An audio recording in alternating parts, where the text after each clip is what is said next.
Hey guys, welcome to Cherry with me vlog. ಎಲ್ಲರೂ ಹೇಗಿದ್ದೀರಾ? ಎಲ್ಲರೂ ಚೆನ್ನಾಗಿದ್ದೀರಾ ಅಂತ ಅಂದ್ಕೊಂಡು ಇವತ್ತಿನ ವ್ಲಾಗನ್ನು ಸ್ಟಾರ್ಟ್ ಮಾಡ್ತಾಯಿದ್ದೀನಿ. ಸೊ ಇದು ನಮ್ಮ ಊರಿನ ಕೊನೆಯ ವ್ಲಾಗ್ ಇದಾಗಿರುತ್ತೆ. ಸೊ ನಾಳೆಯಿಂದ ನಾನು ಬೆಂಗಳೂರಿಗೆ ಹೋಗ್ತಾಯಿದ್ದೀನಿ. ಸೊ ಇದು ಲಾಸ್ಟ್ ವ್ಲಾಗು. ಹಾಗೆ ತುಂಬಾ ಮಿಸ್ ಮಾಡ್ಕೊಳ್ತಾ ಇದ್ದೀನಿ ನಮ್ಮೂರನ್ನ. ಆ್ಯಕ್ಚುಲಿ ಹೋಗೋದು ನಾಳೆನೇ ಅಂದರೆ ಇವತ್ತಿಂದನೇ ನನಗೊಂಥರ ಫೀಲ್ ಆಗ್ತಿದೆ. ಹೋಗಲೇಬೇಕಾ, ಇನ್ನೊಂದು ಸ್ವಲ್ಪ ದಿನ ಇದ್ದಿದ್ರೆ ಆಗೋದಲ್ವಾ ಅಂತ ಅನಿಸುತ್ತೆ. ಬಟ್ ಏನು ಮಾಡೋದು, ಹೋಗಲೇಬೇಕು. ಹಾಗೆ ಮಗಳದು ಸ್ಕೂಲು ಆಲ್ರೆಡಿ 1 ಮಂತ್ ಮೇಲಾಗೋಗಿದೆ ರಜೆ ಹಾಕಿ. ಸೊ ಅವ್ರಿಗೂ ನೋಡಬೇಕಲ್ವ, ಹಾಗಾಗಿ ಹೋಗಲೇಬೇಕು ಅಂತ ಹೇಳಿ ಡಿಸೈಡ್ ಮಾಡಿಕೊಂಡು ನಿನ್ನೆ ಹೋಗಿ ಫ್ರ್ಯಾಕ್ಚರ್ನ ಏನು ಪ್ಲಾಸ್ಟರ್ ಹಾಕಿದ್ರಲ್ವ ಫ್ರ್ಯಾಕ್ಚರ್ಗೆ, ಅದನ್ನು ಬಿಚ್ಚಿಸ್ಕೊಂಡು ಬಂದಿದ್ದೀನಿ. ಬಟ್ ನನಗೆ ನಡೆಯೋಕ್ಕಾಗ್ತಾನೇ ಇಲ್ಲ. ಈಗಲೂ ತುಂಬಾ ಕಷ್ಟ ಆಗ್ತಿದೆ. ವಿತೌಟ್ ಸಪೋರ್ಟು ಆಗೋದಿಲ್ಲ. ಈ ರೀತಿ ಟ್ರೈ ಮಾಡ್ತಾಯಿದ್ದೀನಿ. ನೋಡ್ಬೋದು ನಾನು ಯಾವ ರೀತಿ ನಡೀತಿದ್ದೀನಿ ಅಂದರೆ ನನಗೇ ನಗು ಬರುತ್ತೆ. ಈ ರೀತಿ ನಡ್ಕೊಂಡು ನಾನು ನನ್ನ ಮಗಳನ್ನ ಹೆಂಗಪ್ಪ ಸ್ಕೂಲಿಗೆ ಕಳಿಸೋದು ಅನ್ನೋ ಥರ ಆಗೋಗ್ಬಿಟ್ಟಿದೆ. ನಂಗೆ ಗೊತ್ತಿಲ್ಲ ಹೆಂಗೆ ಕಳಿಸ್ತೀನಿ ಏನು ಅನ್ನೋದು ಮಾತ್ರ. ಸೊ ಕಳಿಸ್ತೀನಿ. ಸೊ ನಾನು ಊರಲ್ಲಿದ್ದಾಗ ಈ ಒಂದು ಮನಿ ಪ್ಲ್ಯಾಂಟನ್ನು ಈ ರೀತಿ ಡೆಕೋರೇಷನ್ ಮಾಡಿದ್ದೀನಿ. ಚೆನ್ನಾಗಿದೆ ಅಲ್ಲ. ತುಂಬಾ ಮಿಸ್ ಮಾಡ್ಕೊಳ್ತೀನಿ. ನನಗೆ ಆ್ಯಕ್ಚುಲಿ ಈ ರೀತಿ ಗಿಡಗಳನ್ನೆಲ್ಲ ನೆಡಬೇಕು ಅನ್ನೋದು ತುಂಬಾ ಇಷ್ಟ. ಹಾಗೆ ಇದೆಲ್ಲ ಅಂದರೆ ಫಸ್ಟೇ ನೆಟ್ಟಿದೆ ಈ ಗಿಡ ಎಲ್ಲ. ಬಟ್ ನಾನು ಇಲ್ದಲೇ ಇದ್ದಾಗ ಮೇಂಟೈನ್ ಮಾಡಿರಲಿಲ್ಲ ಅಲ್ಲ, ಆಗ ಹೋಗ್ಬಿಟ್ಟಿತ್ತು, ಗಿಡ ಎಲ್ಲ ಹಾಳಾಗಿತ್ತು. ಸೊ ನಾನು ಬಂದಮೇಲೆ ನೋಡಿ ಎಷ್ಟು ಚೆನ್ನಾಗಿ ಚಿಗುರಿದೆ. ಈ ರೀತಿ ಎಲ್ಲ ಚೆನ್ನಾಗಿ ಚಿಗುರಿದೆ. ಮೆಹಂದಿ ಗಿಡನೂ ಸಹ ಚೆನ್ನಾಗಿ ಚಿಗುರಿದೆ. ನಾನು ಕುಂಡ್ಕೊಂಡೇ ನೀರೆಲ್ಲನೂ ಹಾಕಿದ್ದೀನಿ, ಕೇರ್ ಮಾಡಿದ್ದೀನಿ. ಸೊ ಇದನ್ನೆಲ್ಲ ತುಂಬಾ ಮಿಸ್ ಮಾಡ್ಕೊಳ್ತೀನಿ. ಹಾಗೆ ನನ್ನ ಕಾಲು ನೋಡ್ಬೋದು ಯಾವ ರೀತಿ ಇದೆ ಅಂತ ಹೇಳ್ಬಿಟ್ಟು. ಡಿಫ್ರೆನ್ಸ್ ಹೇಗಿದೆ ಏನು ಅನ್ನೋದು ನಿಮಗೆ ಗೊತ್ತಾಗ್ತಿದೆ. ನನಗೆ ಇನ್ನೂ ಊತ ಎಲ್ಲ ಇಳ್ದಿಲ್ಲ, ನೋವು ಕೂಡ ಕಮ್ಮಿ ಆಗಿಲ್ಲ. ಬಟ್ 1 ಮಂತ್ ಆಯ್ತಲ್ವ, ಅದಕ್ಕೆ ಕಳಿಸ್ಬೇಕಲ್ವ ಪಾಪನ ಸ್ಕೂಲ್ಗೆ. ಅದಕ್ಕೋಸ್ಕರ ನಾವೇ ಬಿಚ್ಚಿ ಅಂತ ಹೇಳಿಬಿಟ್ಟು ಬಿಚ್ಚಿಸ್ಕೊಂಡು ಬರ್ತಾ ಇರೋ ಅಂಥದ್ದು. ಈಗ ಗೊತ್ತಿಲ್ಲ, ಈ ಕಾಲು ಹಿಡ್ಕೊಂಡು ನಾನು ಏನು ಅಡುಗೆ ಮಾಡ್ತೀನಿ, ನಿಂತ್ಕೊಂಡು ಹೇಗೆ ಪಾತ್ರೆ ತೊಳ್ಕೊಳ್ಳೋದು, ನನ್ನ ಮಗಳನ್ನ ರೆಡಿ ಮಾಡಿ ಸ್ಕೂಲಿಗೆ ಹೇಗೆ ಬಿಡೋದು ಅಂತ ಗೊತ್ತಿಲ್ಲ. ಬಟ್ ನಾವು ಡ್ರೈವರ್ ಹತ್ರ ಮಾತಾಡಿದ್ವಿ, ಸ್ವಲ್ಪ ಮನೆ ಹತ್ರ ಬರೋದಕ್ಕಾಗತ್ತಾ ಪಾಪುಗೆ ಕರ್ಕೊಂಡು ಹೋಗೋದಕ್ಕೆ ಅಂತ ಎಲ್ಲ ಹೇಳಿಬಿಟ್ಟು ನನ್ನ ಮೇಲೆ ನಿಂತ್ಕೊಂಡು ಸ್ವಲ್ಪ 1-2-3 ಸ್ಟೆಪ್ಸ್ ಹೇಳಿದು ಕಳಿಸ್ಕೊಡ್ತಾಯಿದ್ದೆ ಅವಳನ್ನ. ಅವರೇನಾದರೂ ಅಲ್ಲಿಗೆ ಬಸ್ ಮನೆ ಮುಂದೆ ಬಂದು ಕರ್ಕೊಂಡು ಹೋಗಿದ್ದಿದ್ರೆ ಆಗ್ತಾಯಿತ್ತು.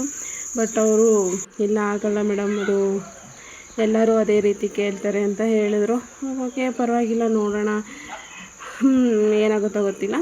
ಒಂದು ಬುಧವಾರದಿಂದ ಕಳಿಸೋಣ ಅಂತ ಹೇಳ್ಬಿಟ್ಟು ಅಂದ್ಕೊಂಡಿದ್ದೀನಿ. ನಾವು ಹೋಗ್ತಾ ಇರೋದು ನಾಳೆ ಭಾನುವಾರ. ಸೊ ಒಂದು 3-4 ದಿವಸ ಹೋಗಿ ಅಲ್ಲಿಗೆ ಬೆಂಗಳೂರಿಗೆ ಅಡ್ಜಸ್ಟ್ ಆಗಿ ಆಮೇಲೆ ಅವಳನ್ನು ಕಳಿಸ್ಕೊಡ್ತೀನಿ ಸ್ಕೂಲಿಗೆ. ಸೊ ನಾನು ಬೆಂಗಳೂರಿಗೆ ಹೋಗ್ತೀನಲ್ಲ ಅಂತಲೇ ನನಗೆ ಬೇಜಾರಾಗ್ತಾಯಿದೆ. ನಿಜವಾಗ್ಲೂ ನನಗೆ ಅಳುನೂ ಸಹ ಬರ್ತಾಯಿದೆ. ಯಾಕೆ ಏನು ಅಂತಲೇ ಗೊತ್ತಾಗಲ್ಲ. ಕೆಲವೊಬ್ರಿಗೆ ಅರ್ಥ ಆಗೋರಿಗೆ ಅರ್ಥ ಆಗುತ್ತೆ ಅಷ್ಟೇ. ಯಾಕೆ ಫೀಲ್ ಆಗುತ್ತೆ ಏನು ಅನ್ನೋದು ಗೊತ್ತಿಲ್ಲ. ತುಂಬಾ ಮಿಸ್ ಮಾಡ್ಕೊಳ್ತಾ ಇದ್ದೀನಿ. ಅದೆಷ್ಟು ಸತಿ ಹೇಳ್ತಾ ಇದ್ದೀನೋ ಅನ್ನೋದು ನನಗೆ ಗೊತ್ತಿಲ್ಲ. ಕೇಳಿ ಬೇಜಾರಾದರೆ ಸಾರಿ, ಓಕೆನಾ. ನನಗೆ ಒಳಗಡೆ ಹೋಗೋಕ್ಕೆ ಮನಸ್ಸಿಲ್ಲ. ಈಚೆ ಕಡೆನೇ ಕೂತಿದ್ದೀನಿ. ಸುಮಾರು ಹೊತ್ತು ನಾನು ಯೋಚನೆ ಮಾಡಿಕೊಂಡು ಈಚೆ ಕಡೆನೇ ಕೂತ್ಕೊಂಡಿದ್ದೆ. ಹೋದ್ಮೇಲೆ ಹೆಂಗೆ ಮಾಡೋದು, ಏನು ಕತೆ, ಇಲ್ಲಿ ಎಷ್ಟು ಚೆನ್ನಾಗಿತ್ತು, ಆರಾಮಾಗಿ ಎಲ್ಲ ಅಡುಗೆ ಊಟ ತಿಂಡಿ ಎಲ್ಲ ನಮ್ಮ ಮಮ್ಮಿ ಮಾಡಿಕೊಡೋರು, ಎಲ್ಲ ತಿನ್ಕೊಂಡು ಚೆನ್ನಾಗಿ ಆರಾಮಾಗಿದ್ದೆ. ಈಗ ಅಲ್ಲಿ ಹೋಗಿ ನನ್ನ ಕತೆ ಏನು ಅಂತ ಎಲ್ಲ ಅನ್ನಿಸ್ತಿದೆ. ಯಪ್ಪ, ನನ್ನ ಕಾಲು ನೋಡಿದರೆ ಭಯ ಆಗ್ತಿದೆ ನನಗೆ. ಈ ರೀತಿ ಆಗಿದೆಯಲ್ಲ, ಈ ಕಾಲು ಹಿಡ್ಕೊಂಡು ನಾನು ಏನಪ್ಪ ಮಾಡೋಣ ಗೊತ್ತಿಲ್ಲ. ಎಲ್ಲ ರಾಘವೇಂದ್ರ ಸ್ವಾಮಿ ಮೇಲೆ ಭಾರ ಹಾಕ್ಬಿಟ್ಟು ಹೋಗ್ತೀನಿ. ಏನಾಗುತ್ತೋ ಆಗೋಗ್ಬಿಡಲಿ ಅಲ್ವಾ. ಕಷ್ಟ ಅಂತೂ ಪಡಲೇಬೇಕು. ನನ್ನಿಂದ ಆಲ್ರೆಡಿ 1 ಮಂತ್ ವೇಸ್ಟ್ ಆಗೋಗ್ಬಿಟ್ಟಿದೆ ನನ್ನ ಮಗಳಿಗೆ.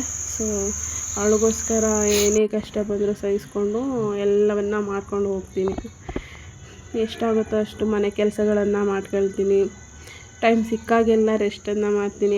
ಡಾಕ್ಟರ್ ಹೇಳಿದ್ದಾರೆ ನನಗೆ ಕೂರೋ ಹಂಗಿಲ್ಲ ನೆಲದಲ್ಲಿ, ಒಂದು 3-4 ತಿಂಗಳು ಕೂರ್ಬೇಡಿ ನೆಲದಲ್ಲಿ ಅಂತ ಹೇಳಿದ್ದಾರೆ. ಅದು ಬಿಟ್ಟು ಚೇರ್ ಮೇಲೆ ಕೂತ್ಕೊಂಡು ಕೆಲಸಗಳನ್ನು ಮಾಡ್ಕೊಬೋದು. ಜಾಸ್ತಿ ಹೊತ್ತು ನಿಲ್ಲೋ ಹಂಗಿಲ್ಲ, ಜಾಸ್ತಿ ಹೊತ್ತು ನಡೆಯೋ ಹಂಗೂ ಇಲ್ಲ, ಲಿಮಿಟಲ್ಲಿ ಅಷ್ಟೇ. ದಿನಕ್ಕೊಂದು ಸ್ವಲ್ಪ ದೂರ ಅಷ್ಟೇ ನಡಿಬೋದು, ಸ್ವಲ್ಪ ಹೊತ್ತು ನಿಂತ್ಕೊಬೋದು ಅಷ್ಟೇ. ಈ ಒಂದು ಮಂಚ ಇದೆಯಲ್ಲ ಇದನ್ನಂತೂ ತುಂಬಾ ಮಿಸ್ ಮಾಡ್ಕೊಳ್ತಾ ಇದ್ದೀನಿ. ನನಗೆ ಒಳಗಡೆ ಇದ್ದು ಬೇಜಾರಾದಾಗ ಈ ಮಂಚದ ಮೇಲೆ ಬಂದು ಕೂತ್ಕೊಂಡು ಟೈಮ್ ಸ್ಪೆಂಡ್ ಮಾಡಿದ್ದೀನಿ. ನನ್ನ ಮಗಳಿಗೆ ಜಾಸ್ತಿ ಇಲ್ಲೇ ಹೋಮ್ವರ್ಕ್ ಎಲ್ಲನೂ ಮಾಡಿಸಿರೋವಂಥದ್ದು. ಈ ಮಂಚ ತುಂಬ ಅಂದರೆ ತುಂಬ ಹಳೆಯ ಕಾಲದ್ದು. ನಮ್ಮ ಅಪ್ಪಾಜಿಯವರು ನನ್ನ ಚರಿ ಇದ್ದಾಳಲ್ಲ ಚಿಕ್ಕ ಪಾಪು, ಆ ಏಜಲ್ಲಿ ಇದ್ದಾಗ ಅವರು ತಂದೆ ಮಾಡಿಸಿರೋವಂಥ ಮಂಚ ಅಂತೆ. ಅದನ್ನು ಕಾಪಾಡ್ಕೊಂಬಂದಿದ್ದಾರೆ ನೋಡಿ, ಎಷ್ಟು ಚೆನ್ನಾಗಿದೆ ಅಲ್ಲ. ಚೆನ್ನಾಗಿದೆ, ಹಳೇದಾದರೂ ಪರವಾಗಿಲ್ಲ, ಮೆಮೊರೀಸ್ ಅವ್ರಿಗೂ ತುಂಬಾ ಇರುತ್ತೆ. ಅದೇ ಥರ ನನಗೂ ಇದೆ. ಸೊ ಜಾಸ್ತಿ ಮನೆ ಒಳಗಡೆ ಇದ್ದಿದ್ದರಿಂದ ಜಾಸ್ತಿ ವ್ಲಾಗ್ ಎಲ್ಲ ನಾನು ಯಾವುದೇ ರೀತಿ ಮಾಡ್ಕೊಳೋಕ್ಕಾಗಿಲ್ಲ. ಎಷ್ಟಾಗುತ್ತೋ ಅಷ್ಟನ್ನು ಮಾಡ್ಕೊಂಡಿದ್ದೀನಿ, ಓಕೆನಾ. ಸೊ ನಮ್ಮಮ್ಮ ಬಿಸಿ ಬಿಸಿ ಕಾಫಿನೆಲ್ಲ ತೊಗೊಬಂದು ಕೊಟ್ಟಿದ್ದಾರೆ. ಸೊ ಕಾಫಿ ಕುಡ್ಕೊಂಡು ಈ ವ್ಲಾಗ್ನ ಇಲ್ಲಿಗೆ ಎಂಡ್ ಮಾಡ್ತಾಯಿದ್ದೀನಿ. ಇಷ್ಟ ಆದರೆ ಲೈಕ್ ಮಾಡಿ, ಸಬ್ಸ್ಕ್ರೈಬ್ ಮಾಡ್ಕೊಳ್ಳಿ ಫ್ರೆಂಡ್ಸ್, ಓಕೆನಾ. ಹಾಗೆ ಸಪೋರ್ಟನ್ನು ಮಾಡಿ. ನನ್ನ ಬೆಂಗಳೂರು ಜರ್ನಿನ ಆದಷ್ಟು ನಿಮ್ಮ ಹತ್ರ ಶೇರ್ ಮಾಡ್ಕೊಳ್ತೀನಿ.